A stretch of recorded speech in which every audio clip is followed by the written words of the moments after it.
Hello. Today we're going to be learning Likkutei Torah, Daf Samach Vav, which we are finishing the Maimer Al Kein Yemru Muhammaishlim, which was begun at the end of Daf Samach Daled.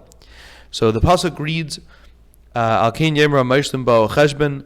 That concerning this, the those who say parables would say, "Come to cheshbon."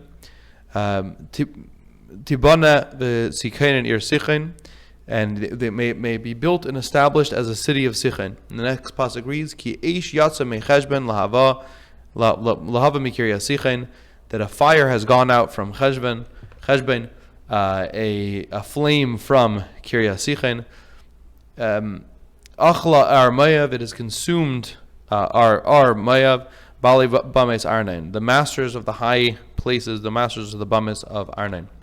So the Alter Rebbe built this on a Gemara in Bava Basra, which translates this pasuk homiletically and says, who are the hamaishlim? Who are those who say parables?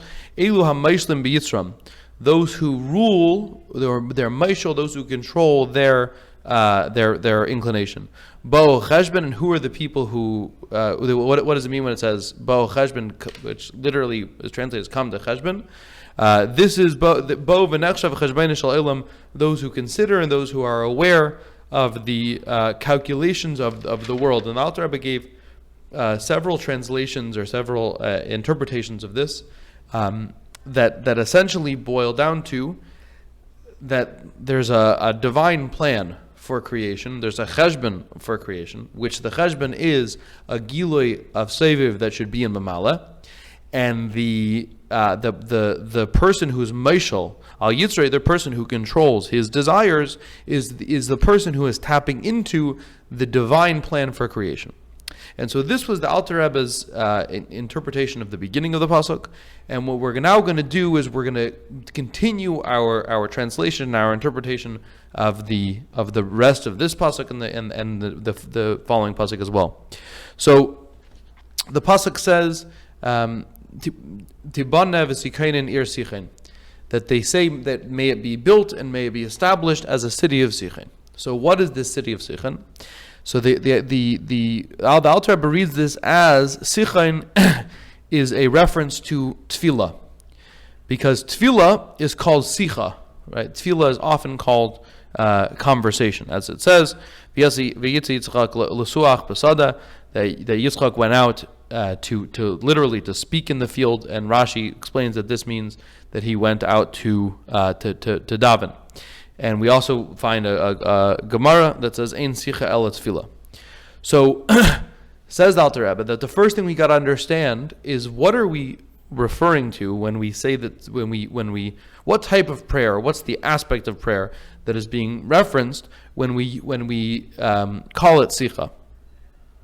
So the simple interpretation, the obvious one, is that sicha is speech, and not only that, but it says in the Yetzchaim that the word sicha, right, as opposed to other words for speech, the word sicha in Hebrew is a reference to quiet speech, to private speech, and so this would be a reference to the fact that davening is done privately, davening is done at a whisper. But there's a further interpretation that the word sicha can be read differently as the idea of pushing and moving from one place to the other, as it says, like the swimmer spreads his arms to swim, and the idea is that it's that when a swimmer swims, he's hitting or he's moving the water, and that allows him to move from place to place. And so the interpretation of the word sicha we're thus finding is the idea of moving something from one place to the other. And we also find that there's a Maimer Chazal based on the pasuk Daiga b'lev ish yishichena, that a man's worry, the worry of his heart, he should throw it down, cast it down. And we find that within this, this is explained by Chazal as having these two qualities, that either that you should there's two interpretations, excuse me, right? That either when you are worried, you should throw it away. You should remove the worry by learning Torah and by serving the Eibishter, or that that the way that you should deal with worry is by speaking to another person. So we see that going all the way back to the Chazal, we find these two interpretations, these two translations of the word sicha. Either it's speech or it's removal or switching from one perspective to another. So what does it mean in terms of tefillah? How do we understand this at the deeper level when it comes to tefillah? So the point of davening can be boiled down to a bakasha, a request that there be a gilui of seviv within the worlds, which is why we say the word Yehi Ratzon. That Yehi Ratzon literally means may it be your will, and what we're requesting there is not just that something occur, but that God want that thing to occur. So what we're asking for is that we're requesting that the Ratzon exist for the things that we are asking. And this comes back to the change in perspective that we mentioned before, that the Eibishter Mitzad himself doesn't have these midas.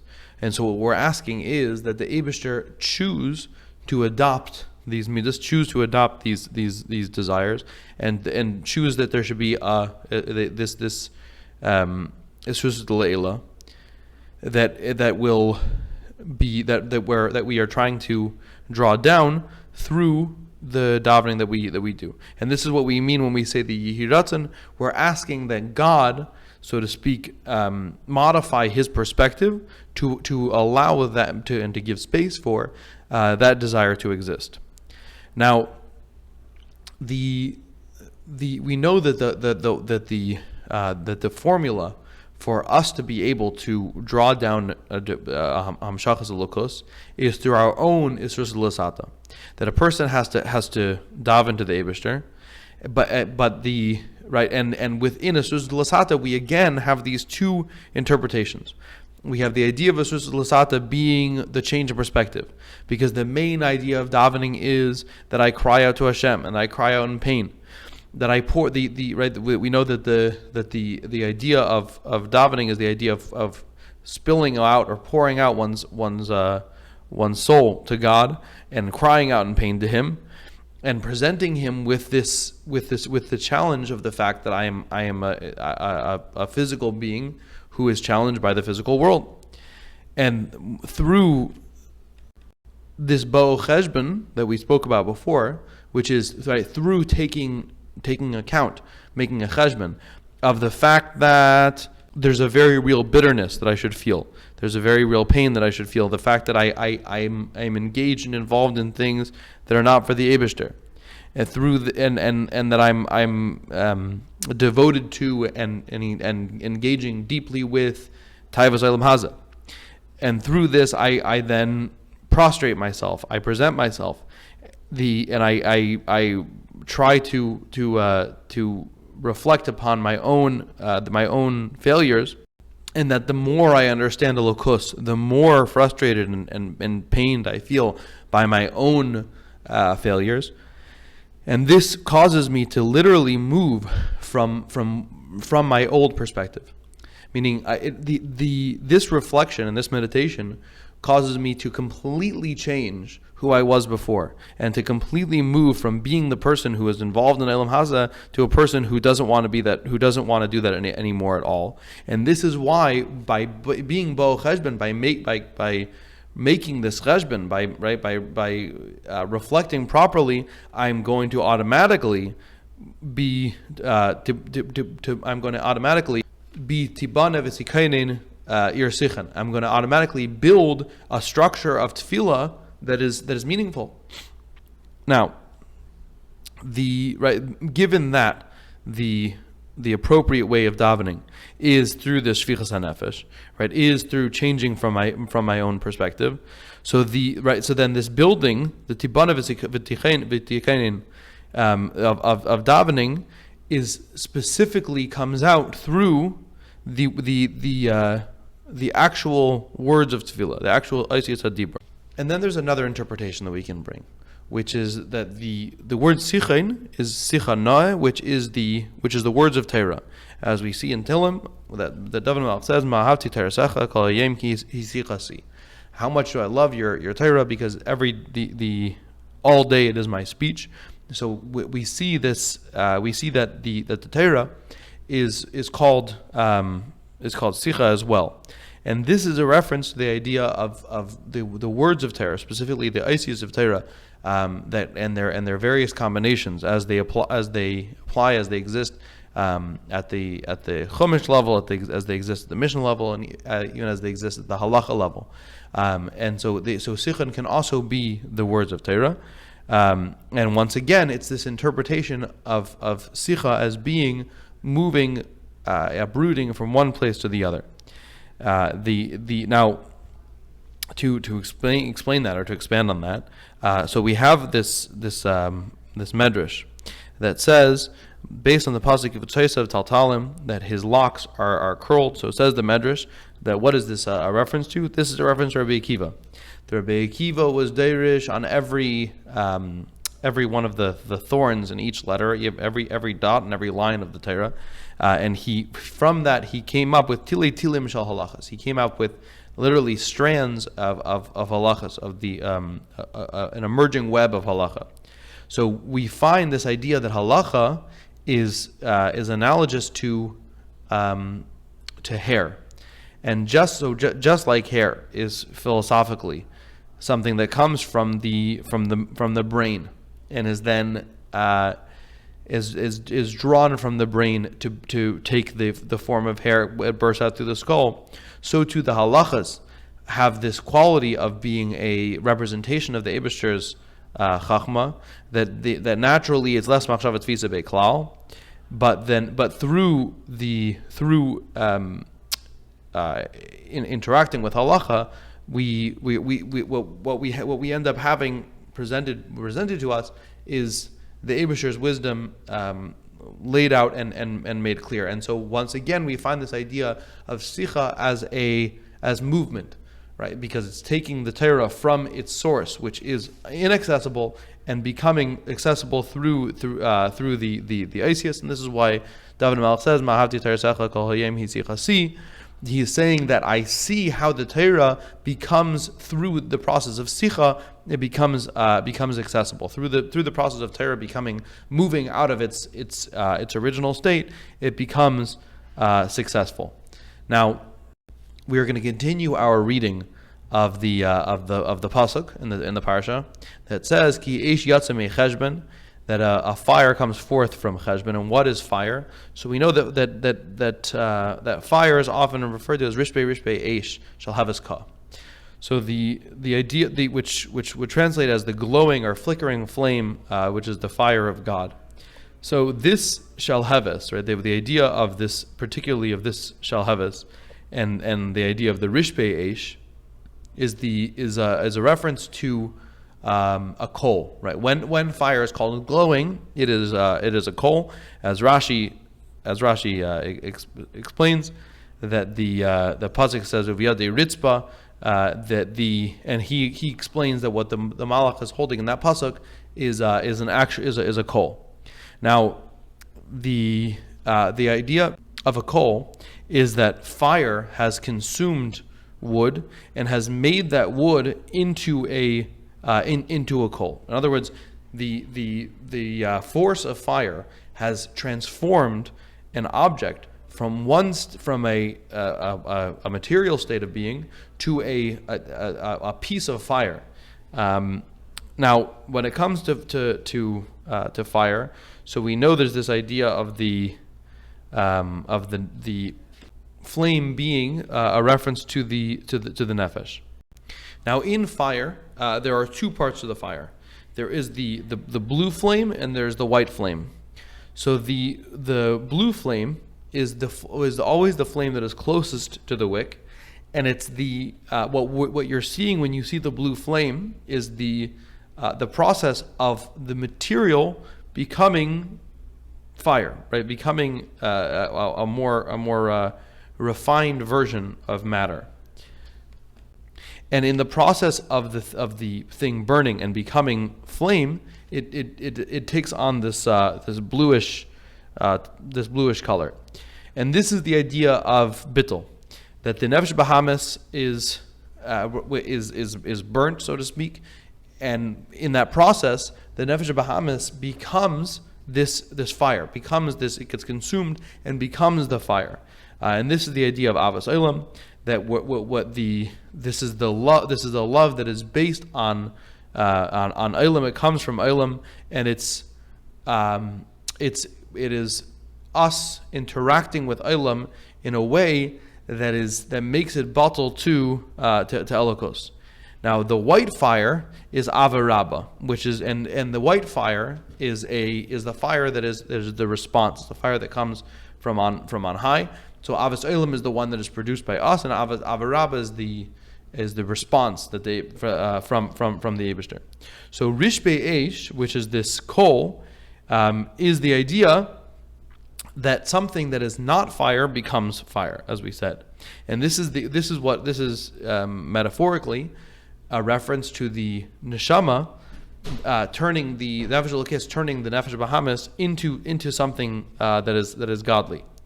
And the shalhavas ka, meaning not the rishpei eish, but the shalhavas ka is the avaraba, which is the response. It's the yudke that is the response. That after our susud lasata, right after we have opted to be mevatel the yesh and to light it on fire, so to speak, it then becomes a place where white fire, where avaraba, where a higher level love can reside, and that is given to us as a gift. But however, it's important to stress that even before our avos olam, we always need the original susud lasata, and this is an susud lasata that comes higher than the level of shalhavas ka, and this is the kayach that the nefesh elokis is given to be mevar the nefesh bahamis in the first place to make it a rishpei eish. And the rishpei eish of of Knesset Yisrael is explained by the Arizal is this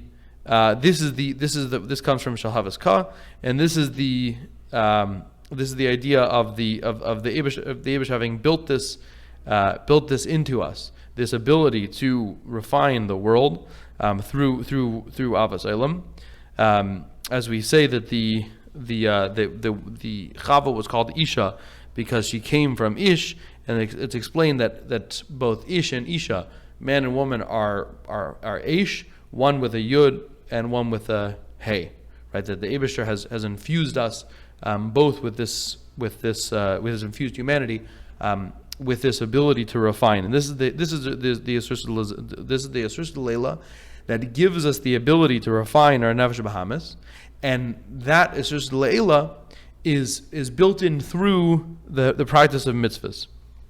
That when we do Maisa mitzvahs, we are being nachshav chashbon shleilam. We become part of this chashbon because we're doing mitzvahs, and we are making the calculation, so to speak, of the fact that we are here to do mitzvahs, and therefore at a kind of pragmatic level, the mitzvahs are the most valuable thing for us to do, and from this we become we produce this fire, which becomes the rishpei eish. Through the mitzvahs, we produce the fire that becomes the rishpei eish, and then after that, there's the lahava mikirya סיחון. There's the flame from the city of סיחון, which is the white fire that responds to the rishpei eish. This is the mlma'ala lamata, and this comes through Torah.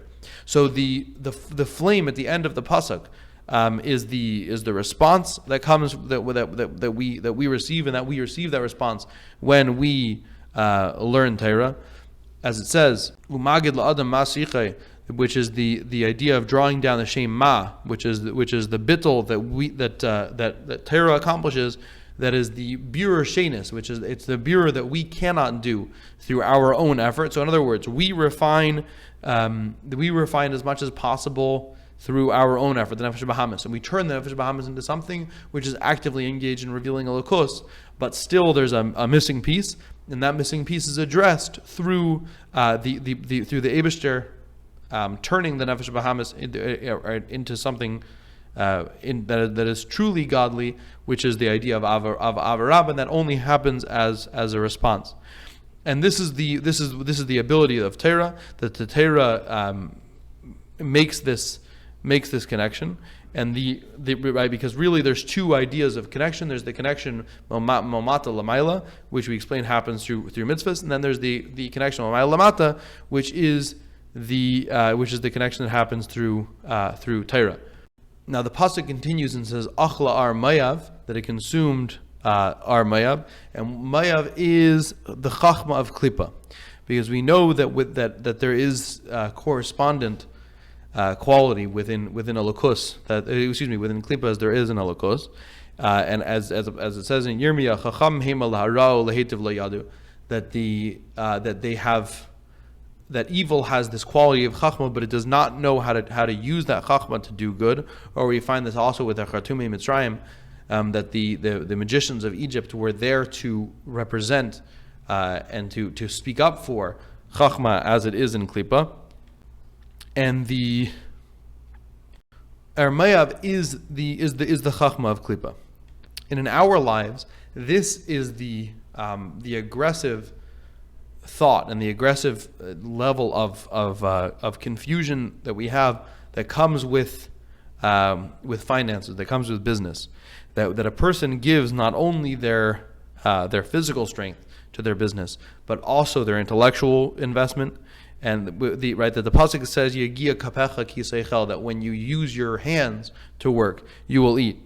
But the idea of Yegia samayach is right, the idea of using our minds for our business and devoting our minds, and that becoming a distraction and a point of engagement, is something that's a flaw. That's a problem. And what this causes is timtum hamayach. It causes a permanent negative effect where the mind becomes less edel. The mind becomes it becomes harder for the mind to grasp and to meditate upon godly things. But when a person's Isaac and Torah and does mitzvahs, right? When we have this fire that comes from Cheshbon and the lahava mikirya סיחון, this then consumes Mayav.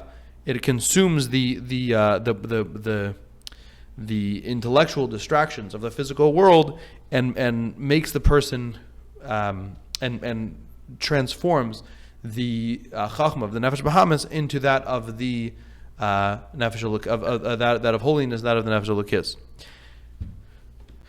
Now the end of the pasuk says Bali bamas arnain, that the fire consumes the masters of the high places of Arnain.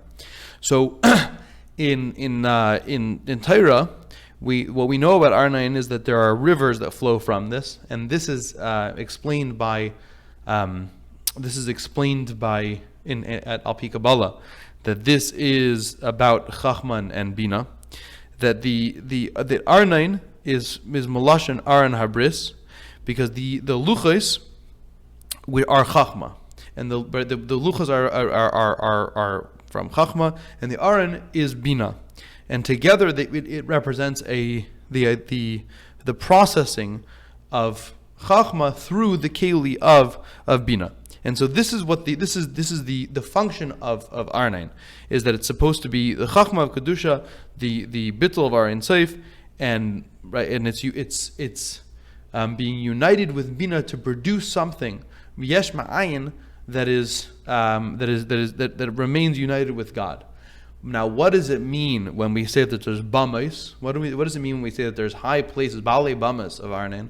Right? What has happened to Arnain? So this is the klippa of Arnain. This is the other side of Arnain, which is that a person that which has to do with confidence, which has to do with the intellectual confidence of Klippa. That one of the qualities of Klippa is a degree of intellectual surety, that is right an ego, and this confidence, this intellectual confidence, is the exact opposite of Chachmas Halakos. That Chachmas Halakos is by definition Kayach Ma. The idea is by definition bittul, and so the Bamas Arnain are a reference to the idea that Klippa provides this level of confidence, of intellectual confidence, that is kind of this guiding force of arrogance. And so what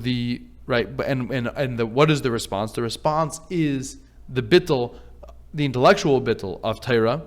And so through the Torah that we mentioned before, right, through the Lahava Makiriyah סיחון, this flame from Kiriyah סיחון, which we said was Torah, then consumes also the Balei Bamas Arnain, also the intellectual arrogance of Klippa is consumed as well. And with this, the Alter Rebbe we have finished our reading of these two psukim from Parshas Chukas.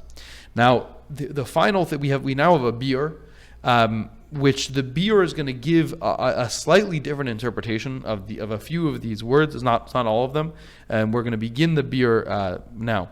So there's another interpretation of this chashbonno shel olam, that the Zohar says that there is a measure which is secret and hidden, and there is a cheshbon that exists while it's hidden, while it's in this secret place.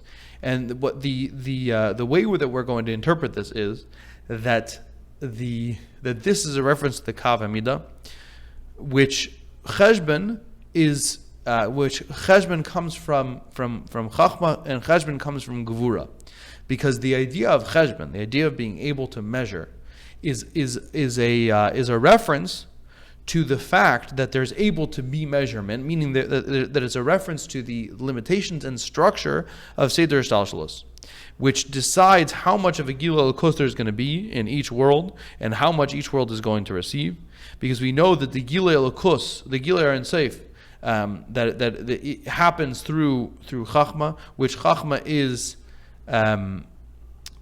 which Chachma is bittul, Chachma is ayin, and the right Mashain Kain, when it comes to yesh, the yesh is not able to tolerate Gilui Aron Seif, and the chashbonno shel olam is a decision as to what level of revelation there will be, meaning what level of revelation of Chachma there will be in that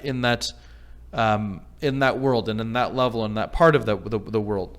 Right, because we know that kulam chachma sis, that all of creation has chachma, but depending on the quality of the level, that's going to decide how much chachma is revealed there. Meaning, how much can this, how much bittul can this level take? And this is right, and this happens through the tzimtzumim, right? Because the quality of the attribute of chachma is the kav hamida, right? That it's the measuring force that makes that decision, and so and it comes all the way down to Elam Haza. That in Elam Haza there's a very distinct and intense Helam. This is the lowest level of Helam. This is the final level of Helam, right? That in this world, there's a redoubled tzimtzum, a redoubled darkness that appears to completely or almost entirely limit the revelation of Elokus, so that in our world we can achieve this level of independence. Now, we know that there is a revelation of Chachma that exists equally throughout all the worlds, and that is, of course, Torah, which Torah is Ayraisa V'Kodesh B'Richu Kul Echad, and in contrast to the Gilui of Chachma that happens to make creation, where there's a steady diminution of the Ar Chachma, the the Torah represents a complete revelation, a total revelation of Chachma that is equally everywhere. And so now coming back to this pasuk where we say that there's these meishlim, and we call this the chashbon shel olam. What we're saying is that the meishlim, right, is a reference to mashal hakadmoni, is a reference to Torah, and so the those who study Torah, right, those who understand Torah, also understand chashbon shel olam, meaning they understand the true calculation of the universe, in which there really is no distinction between levels. So there is the cheshbon that is required to produce our world, and in that cheshbon there's a steady diminution, there's a steady decrease. But then there's a cheshbon, there's a perspective of cheshbon which is consistent, and that is the cheshbon of Torah. And this is what who these people are, the cheshbon shel olam, those who understand v'nakhshav b'cheshbon shel olam, are those people who can appreciate that perspective, right? Because cheshbon is something that comes through all of creation, right? Particularly, this also happens in Malchus. That Dibur is the limiting force that channels and cuts back on Giloi, and so when this allows for throughout creation for there to be chayos that fills every world and permeates every world and provides individualized revelation to every world, each component of the world. And so cheshbon is what then allows there to be all his chalkos of life, all nuance and all difference of creation. And this is where we say ma'rabu masecha. But then there's the cheshbon hagadol. There's this broader perspective. There's this greater perspective, as we say, halu karev gudlai, that I praise you from this greater cheshbon, and and what the gudlai is a hiskalos of arin seif, and it's the perspective of seviv, it's the perspective of makif, that what we're saying when we praise God from that perspective, Karev Gudlai, what we're praising Him as is the idea that there's a bigger picture here, and in that bigger picture there really is no diminution, right? That in the real cheshbon, the cheshbon hagadol, in the greater perspective, what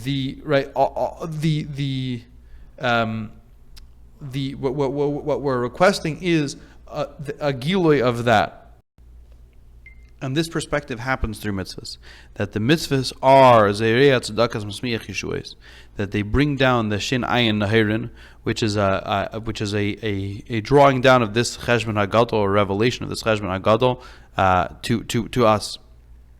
And this is now coming back to the Maimar Chazal, coming back to the Gemara, that the Gemara said that boo'u cheshbon refers to mitzvahs, and it said that v'נחshov cheshbon shel olam, that a person makes this calculation and says that I'm concerned about the hefsid mitzvah keneged schar, that a person should calculate how much financial loss and how much general loss one incurs when one performs a mitzvah versus the reward that they make, and that this is who this is referencing. That like a person, for example, who were to give tzedakah and calculates how every individual coin combines to produce an enormous amount, and this is the idea of being, at a spiritual sense, being mamshech arin seif haseviv, this shmei hagadol into the world. And this hamshacha happens through Malchus. That Malchus is the source of biyah, which is called cheshbon. This is the boo'u cheshbon, that we're saying I want to bring into cheshbon the cheshbon gadol. I want to bring into cheshbon the broader perspective, and this happens through every mitzvah. That a Jew doing mitzvahs is tapping into this idea of cheshbon gadol. There's no other calculation. There's no other. There's nothing else that is really relevant when it comes to mitzvahs. And in avodas, and how does this translate into avodas Hashem? So in avodas Hashem, there needs to be these two levels of cheshbon.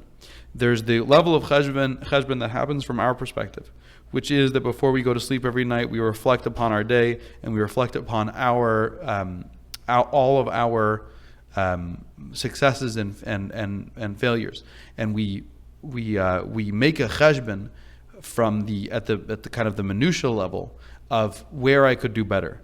But then there's the cheshbon gadol, there's the bigger cheshbon, which is the fact that there's Ayin Seif, which is that the Eibishter is Lamaila Adein Ket Lamata Adein Tachlis, and that perspective, what that perspective provides for us is an appreciation of the fact that despite at the minutiae level how I may have failed and how I may need to do better, at the bigger perspective, at the cheshbon gadol perspective, every mitzvah continues to be something meaningful.